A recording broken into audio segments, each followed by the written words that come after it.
The smile in that 2014 photograph says everything you need to know about trust. Pastor Wade Malloy stands at the pulpit of SouthLake Presbyterian Church in Huntersville, North Carolina, arms spread wide, welcoming his congregation. Behind him, the cross hangs on the wall. In the pews, families who've known him for over 20 years. Families who trusted him with their tithes, with their children's education, with their faith. What they didn't know was that their beloved pastor had been stealing from them for 14 years straight. And he wasn't working alone. This is the story of how a Charlotte area megachurch lost over $9 million to two men who treated God's house like their personal ATM. One was the founding pastor, the other was the school headmaster. Together, they built an empire of lies that funded waterfront mansions, luxury car collections, and a lifestyle most of their congregation could only dream about. All while parents scraped together tuition payments and teachers took pay cuts during the Great Recession. By the time the FBI showed up in October 2014, the damage was catastrophic. But the signs? They'd been there all along. People just didn't want to see them. Let's start at the beginning. Because to understand how this happened, you need to understand how much people trusted Wade Malloy and Wayne Parker. In 1991, Wade Malloy founded SouthLake Presbyterian Church. He was charismatic, passionate, the kind of preacher who could make you feel like God was speaking directly through him. The church grew quickly. Within a few years, they had a thriving congregation, families, young professionals, retirees, people who believed in Malloy's vision of faith and community.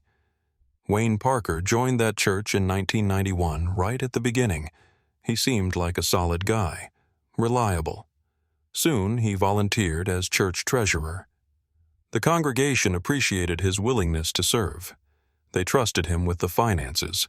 After all, he was one of them, a man of faith. What could go wrong? By 1994, the church had grown enough to start something ambitious. SouthLake Christian Academy, a K-12 private school where children could receive education grounded in Christian values. Parents loved the idea. The school would be more than just academics.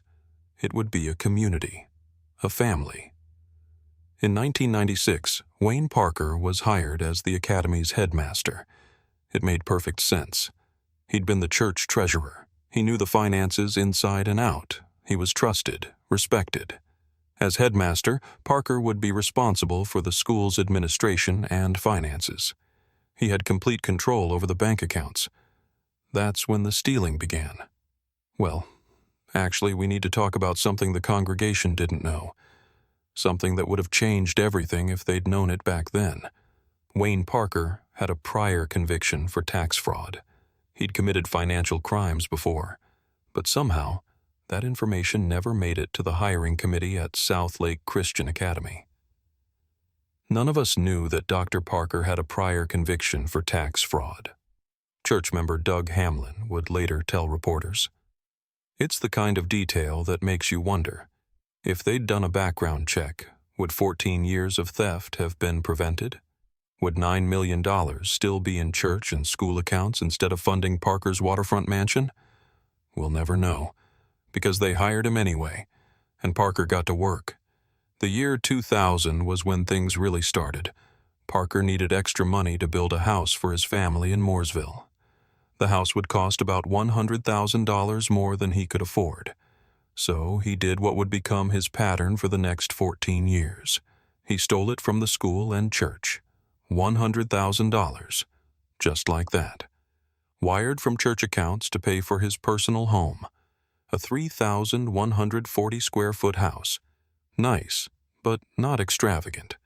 Not the kind of thing that would raise red flags. Parker was smart about it. He didn't go crazy all at once. He built up slowly.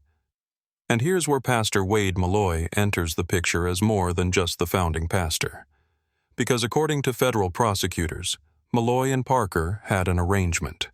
They were co-conspirators, partners in crime.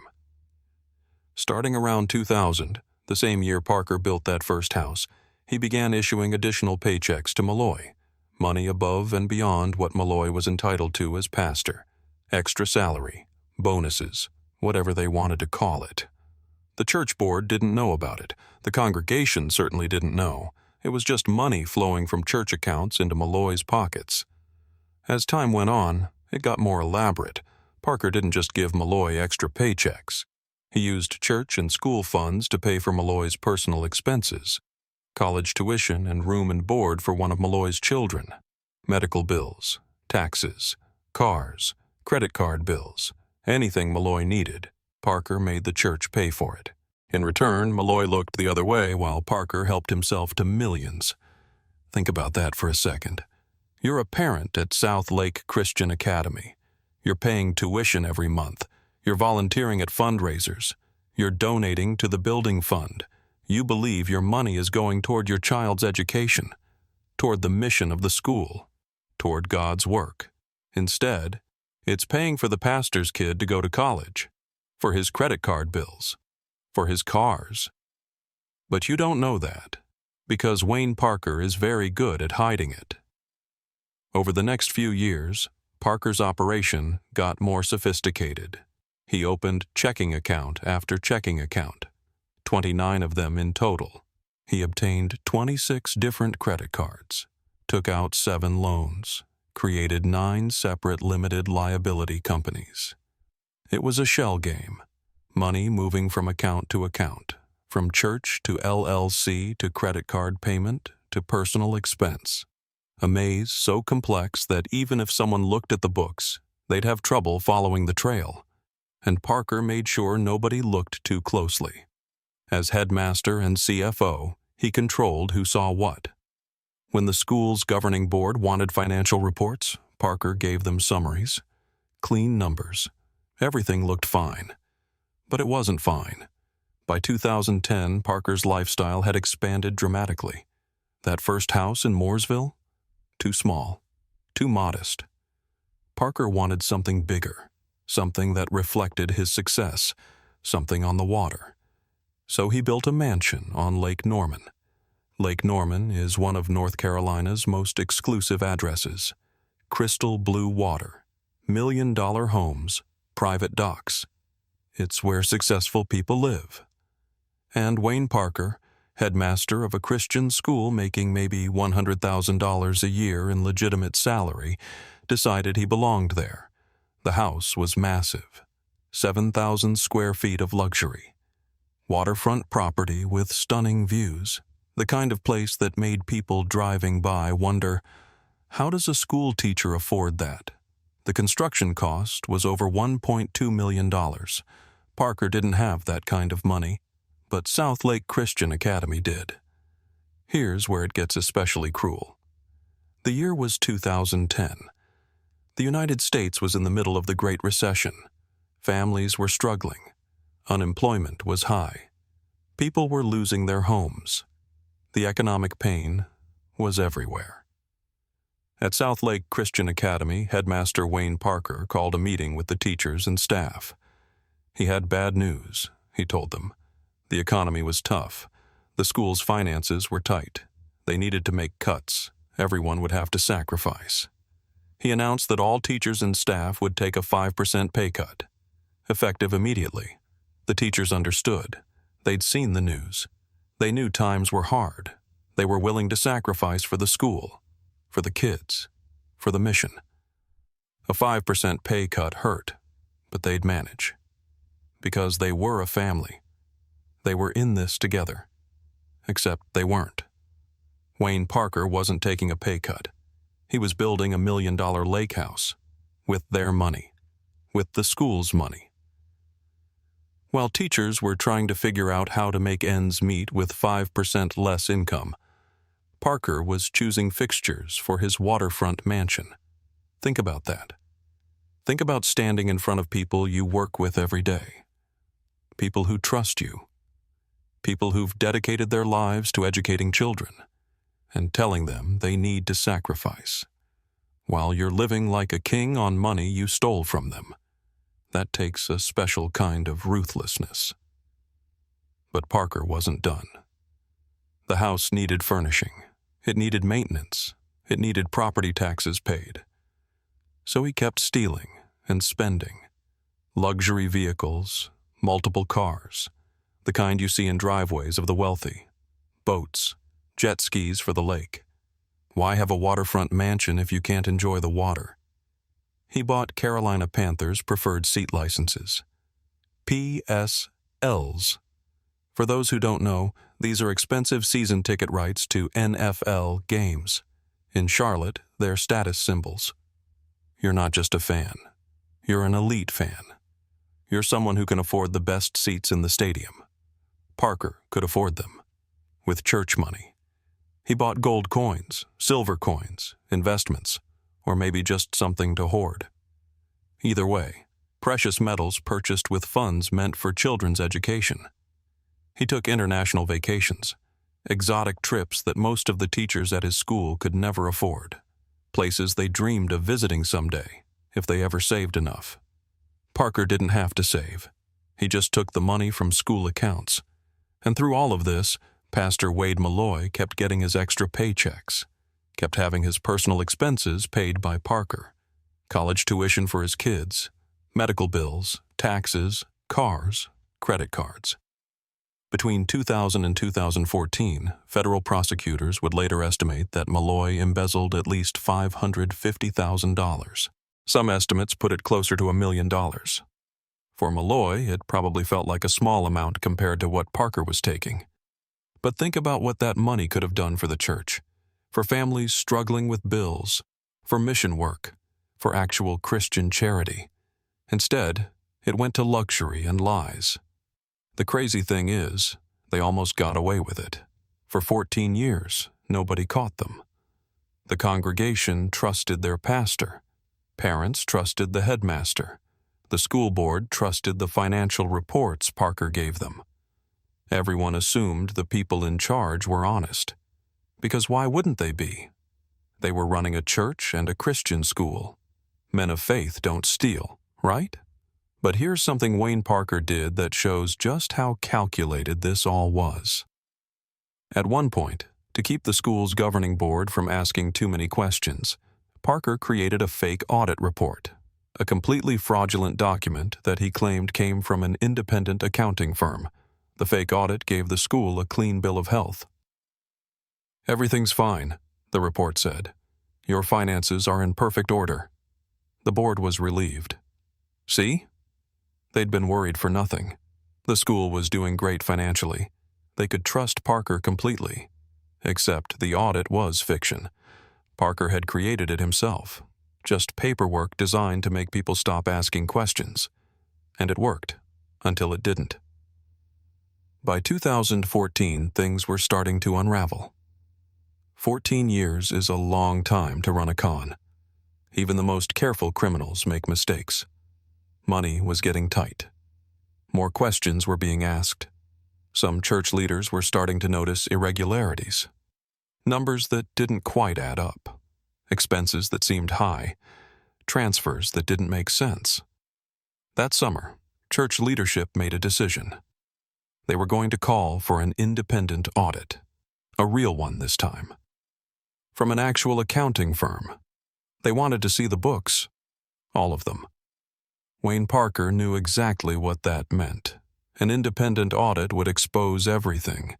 The fake accounts, the stolen millions, the luxury mansion, the boats, the cars, the coins, the Panthers tickets, all of it.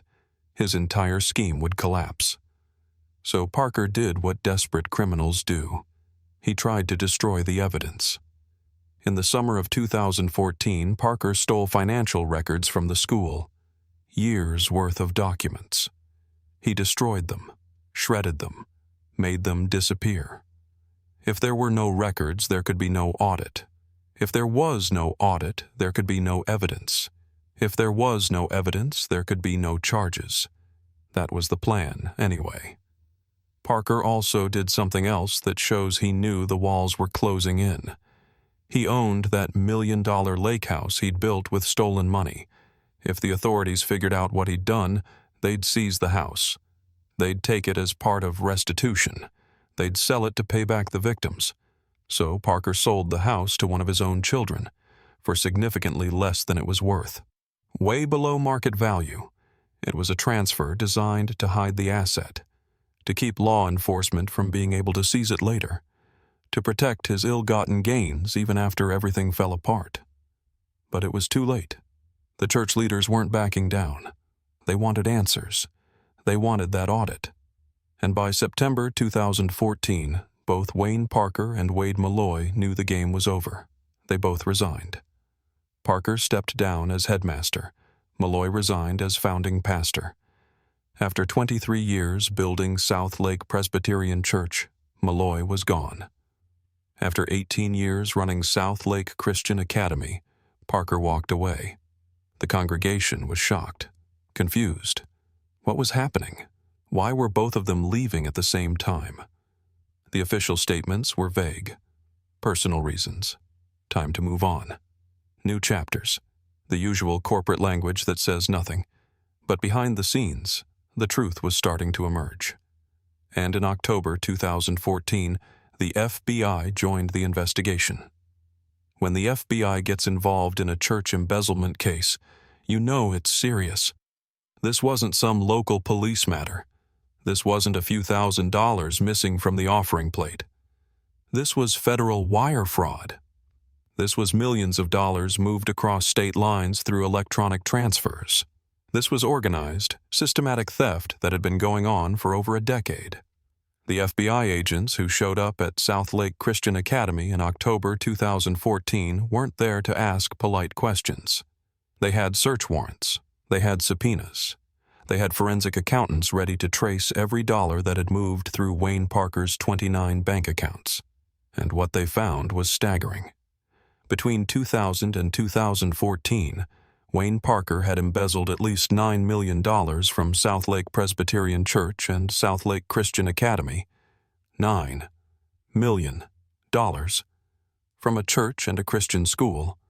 From families who'd scraped together tuition, payments from donors who thought they were supporting God's work. From teachers who'd taken pay cuts during the recession. The FBI's investigation revealed the full scope of Parker's operation. Those 29 checking accounts, they were all part of the scheme. The 26 credit cards, used to hide personal expenses. The 7 loans, taken out using school and church assets as collateral.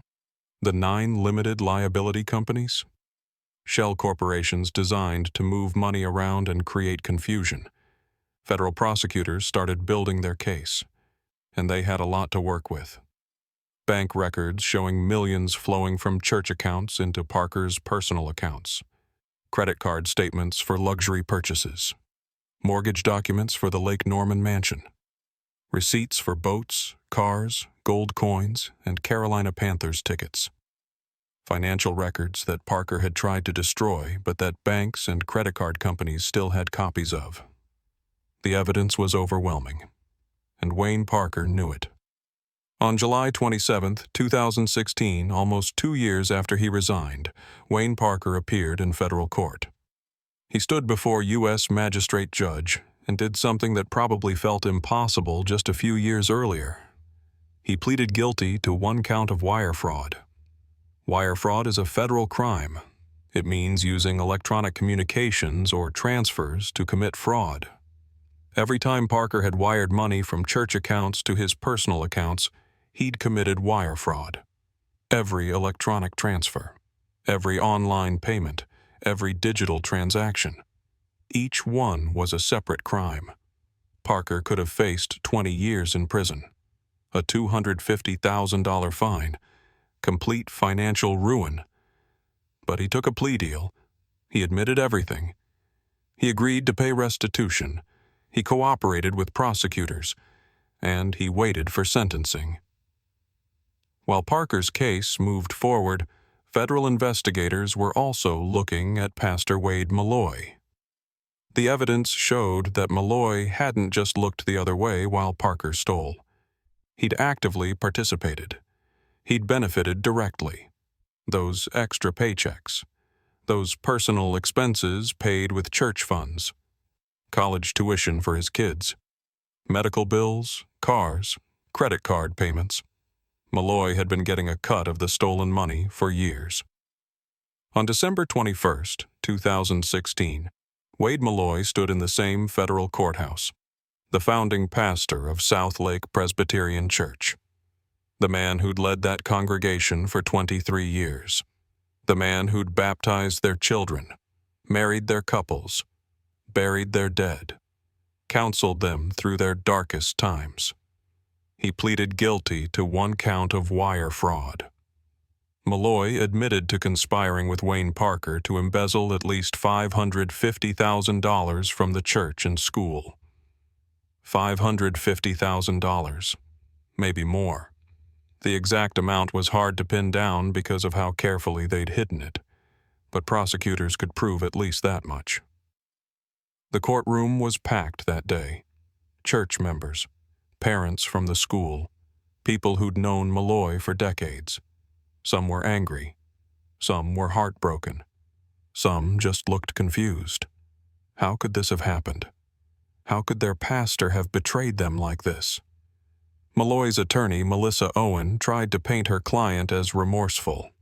She told the judge that Malloy had liquidated his 401k to pay back some of the money, that he was planning to donate a gun collection and an automobile to help with restitution, that he was deeply sorry for what he'd done. The judge listened. But judges in federal court have heard a lot of excuses over the years. They've seen a lot of people who are only sorry after they get caught. The judge would make his decision at sentencing. Before we get to that, let's talk about what this did to the people left behind. Because the real victims here weren't Wade Malloy or Wayne Parker. They brought this on themselves. The real victims were the families who trusted them, parents who'd sent their kids to SouthLake Christian Academy believing it was a safe Christian environment, who'd paid tuition every month, who'd volunteered at fundraisers and donated to building campaigns, who'd believed their money was going toward education and faith formation. Instead, their money had bought Wayne Parker a waterfront mansion. It had paid for his boats and luxury cars. It had funded international vacations and gold coins and Carolina Panthers premium seats. Every tuition check they wrote, a piece of it went to Parker's lavish lifestyle. Teachers who'd dedicated their careers to Christian education, who'd accepted lower salaries than they could have made in public schools because they believed in the mission, who'd taken a 5% pay cut during the recession because their headmaster told them the school couldn't afford to pay them, while that same headmaster was building $1 million lake house with school money. Think about what that does to your sense of trust, of faith. You go to work every day at a Christian school. You teach children about honesty, integrity, doing the right thing. You model Christian values. And the whole time, your boss is running a massive fraud operation right under your nose. Church members who'd tithed faithfully for years, 10% of their income given to God's work. Except it wasn't going to God's work. It was going to Pastor Malloy's personal expenses. His kids' college tuition, his credit card bills, his cars. Every offering, every pledge, every sacrificial gift, a portion of it was being stolen. Donors who'd given memorial gifts to the school. This is one of the most heartbreaking details.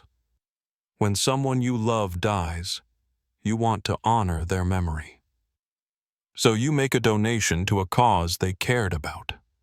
Parents at SouthLake Christian Academy had done exactly that.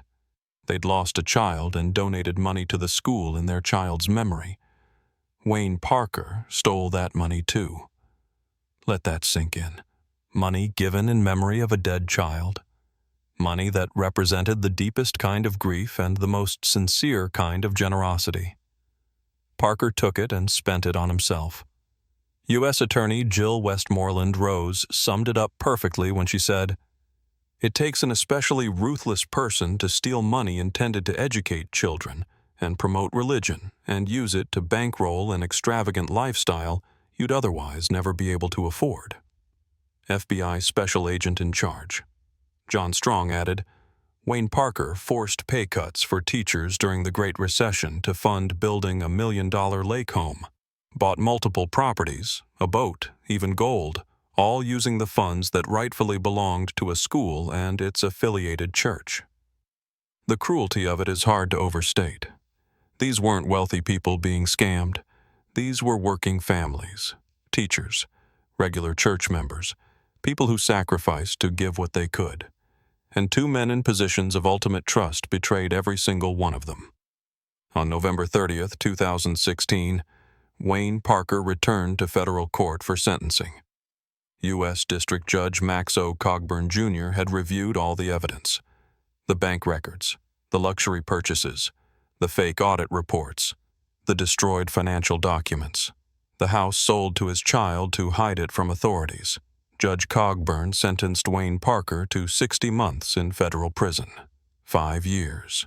He also ordered Parker to serve 3 years of supervised release after his prison term, and he ordered restitution, $6,606,463, $6.6 million. Parker had already paid back approximately $3 million.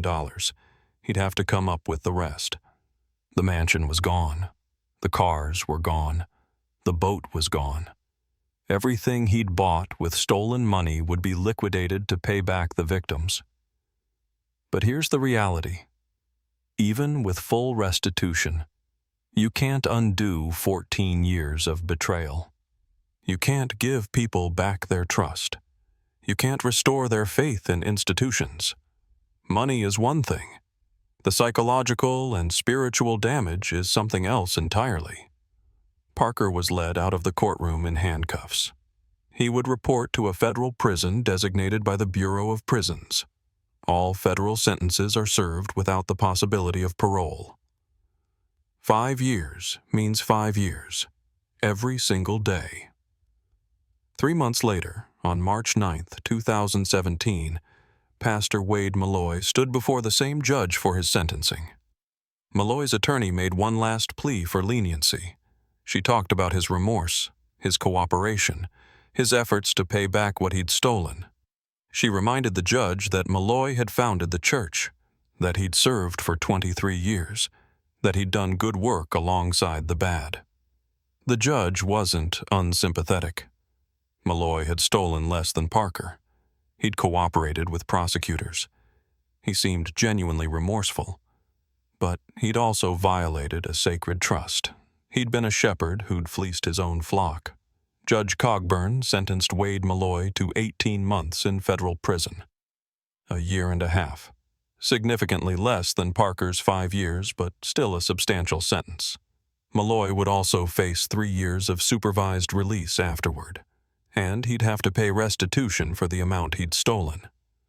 As Malloy was led away, church members in the courtroom had mixed reactions. Some felt justice had been served. Others felt like the sentence was too light. A year and a half in prison for stealing hundreds of thousands of dollars and betraying an entire congregation? Was that really enough? SouthLake Presbyterian Church issued a statement that tried to strike a pastoral tone. SouthLake Church takes no delight in the consequences and results of sin. Our prayer is that God would show mercy and grace to all those who have been impacted by the sins against God's church. It's the kind of statement churches feel obligated to make. Forgiveness, grace, mercy, all important Christian concepts. But the statement also reveals the complicated position churches find themselves in when their leaders betray them. How do you balance accountability with forgiveness? Justice with grace? The church and school had to figure out how to move forward. New leadership came in. New financial controls were implemented. Background checks became mandatory. Multiple signatures required for financial transactions. Regular independent audits. All the things that should have been in place from the beginning. There's something everybody needs to remember about churches, church member Doug Hamlin told reporters. When something like this happens, it isn't the minister or the headmaster that is the reason people are there. It's a lot deeper than that. He's right. Faith communities survive scandals because people's faith is bigger than the institutions. The families at SouthLake stayed. The teachers at the academy kept teaching. The church kept meeting. They'd been hurt, but they weren't destroyed. Still, the damage was real. Some families left. Some teachers found jobs elsewhere. Some church members found new congregations. Trust, once broken, is hard to rebuild, and there were practical consequences too.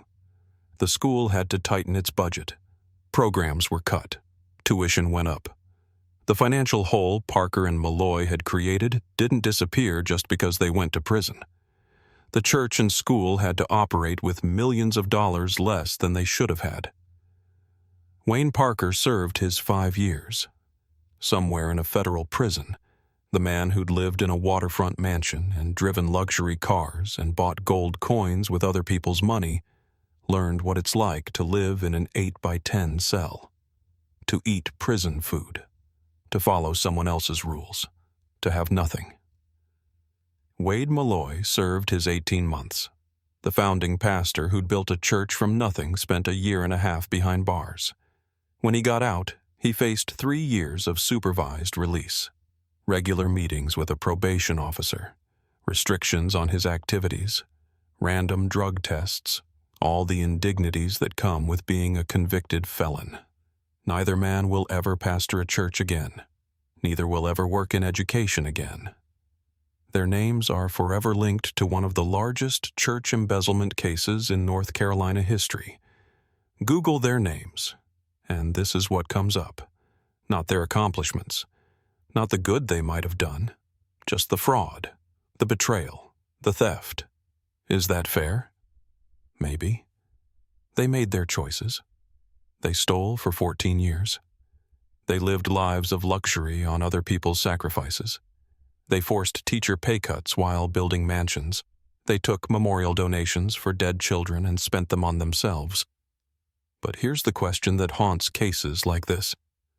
How many Wayne Parkers and Wade Malloys are out there right now?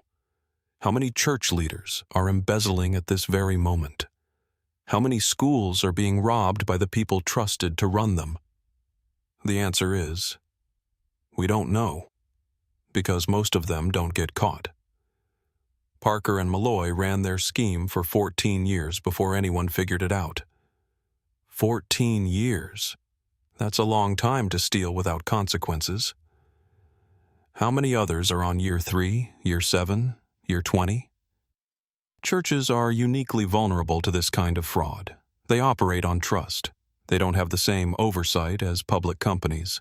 They're not required to file detailed financial reports with the SEC. There's no board of shareholders demanding transparency. Many churches don't even require independent audits. And church members don't want to think their pastor or their school headmaster is stealing. It feels wrong to be suspicious. It feels unchristian to demand financial accountability. Don't you trust me? Becomes a weapon against accountability. So pastors and church employees who want to steal have every advantage. Access to money, lack of oversight, trusting victims who don't want to believe the worst. It's the perfect crime, until it isn't. The lesson from SouthLake is simple. Trust, but verify, even in church, especially in church. Because putting someone on a pedestal doesn't make them trustworthy. It just makes it easier for them to abuse their position. Background checks matter, even for pastors, especially for pastors. Wayne Parker had a prior conviction for tax fraud. Nobody at SouthLake knew. If they'd run a background check, would they have hired him? Probably not. And $9 million would still be in church and school accounts. Independent audits matter, real ones. Not fake documents created by the person you're trying to audit. External accounting firms with no connection to the organization. Every year, without exception. Financial controls matter. Multiple signatures on checks. Separation of duties. No one person should have complete control over bank accounts. It's not about mistrust. It's about protecting everyone. including the people handling the money. Transparency matters. Church members deserve to know how their donations are spent. Not because they're nosy, because it's their money. They gave it in good faith. They have a right to know it's being used appropriately. As of 2025, SouthLake Presbyterian Church and SouthLake Christian Academy are still operating. They survived the scandal. New leadership rebuilt trust. New systems prevent another Wayne Parker from doing what he did. The scars remain, but so does the community. Wayne Parker is out of prison now. He's a convicted felon in his 60s with millions of dollars in restitution still owed. He'll be making payments for the rest of his life. That Lake Norman mansion? Long gone. The luxury cars? Sold.